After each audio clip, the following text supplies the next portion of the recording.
The recent spike in tensions between the United States and Iran has met with a mix of reactions. The Trump administration has justified the killing of General Qasem Soleimani as a response to previous actions and imminent threats.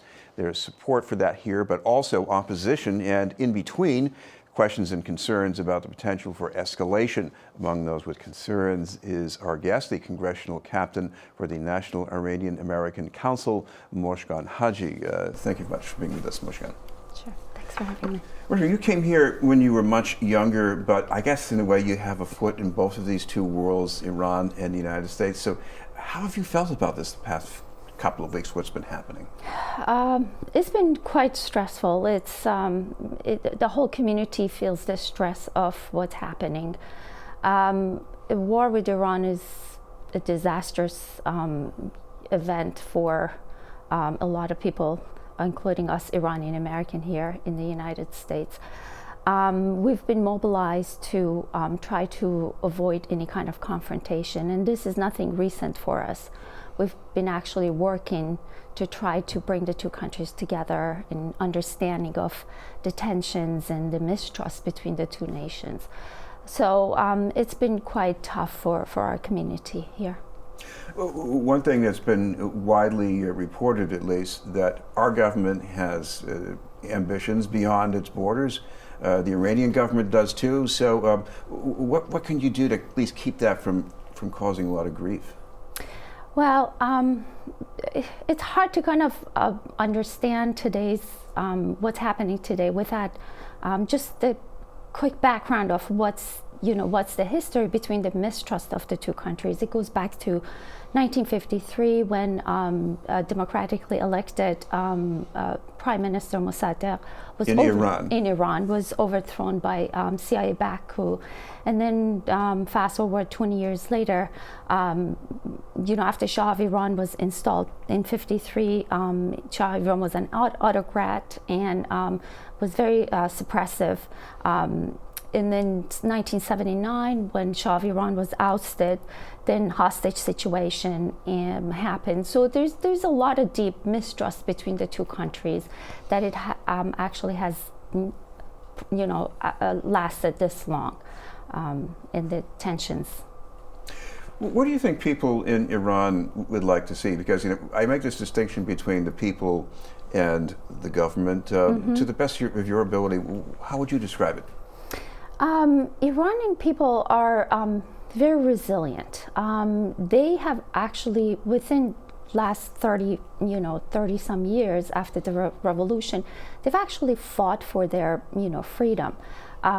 They've actually made some grounds. And one of, my concern as an Iranian American is that every time the United States put pressure on Iran, and, in turn, mostly Iranian people, those civic societies get crushed the first before anything else happens. So, Iranian people, they're actually very pro-American. If any American travels to Iran, they will realize how, hospitable Iranians are. So Iranian people do distinguish between U.S. government policies versus Americans. They have a very clear understanding of the difference. Well, our government and the Iranian government do have differences in the region. Even through proxies, we're fighting each other in Yemen. We have disagreements about what's going on with Hezbollah attacking Israel. What's the best way for us to at least make a little progress toward, pulling back from some of that? When Iran nuclear deal, JCPOA, Joint Commission of Plan of Action, Joint Comprehensive Plan of Action. When the two countries started, not just United States, it was a multilateral agreement. When they started working on that, it gave us a lot of hope as to kind of de-escalating all of these grievances that both countries had, Iran and the United States. So to us, that was the first step to try to understand each other and kind of build that trust. the point was that for that agreement to be the base of building everything else and kind of have negotiation, have discussions, have communications between the two countries. And the hope was that once that's established, all these grievances about Iran proxy will be, discussed and negotiated and talked about. And unfortunately, we pulled out of, unilaterally pulled out of that agreement, and here we are today.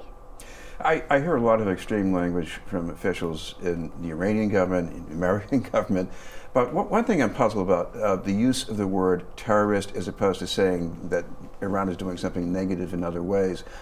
When you hear the word terrorist, because that to me overlaps with 9/11, how does it play in your mind?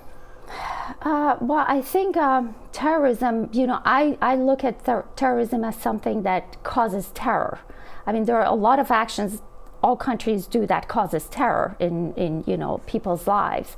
So I kind of look at that to see where we are with, what do we call terrorism?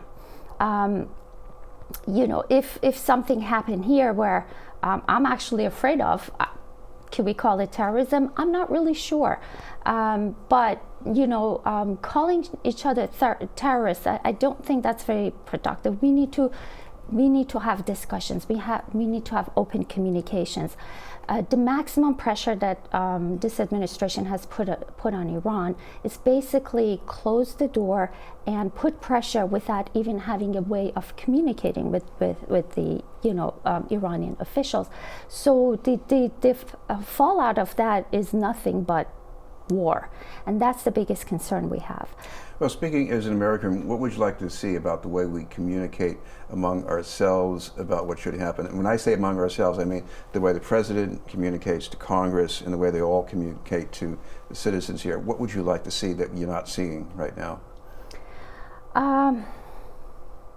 I think understanding the issues and putting everything into context is really important, and not focusing on what was said just within the 5-minute segment of what's the context of everything around it. We've become very the rhetoric has become so strong that it, instead of building bridges, it's destroying the communication piece. So I would like to see actually there's communication between people, especially people can, once we understand someone from a different country, once we have had a conversation, we get a better understanding of what is going on, why, what we hear on the news, what is the background, what's the context of that. So I'd like to see more communication, open communication, more so than anything else. Thank you very much for being with us. Mojgan Haji from the National Iranian American Council.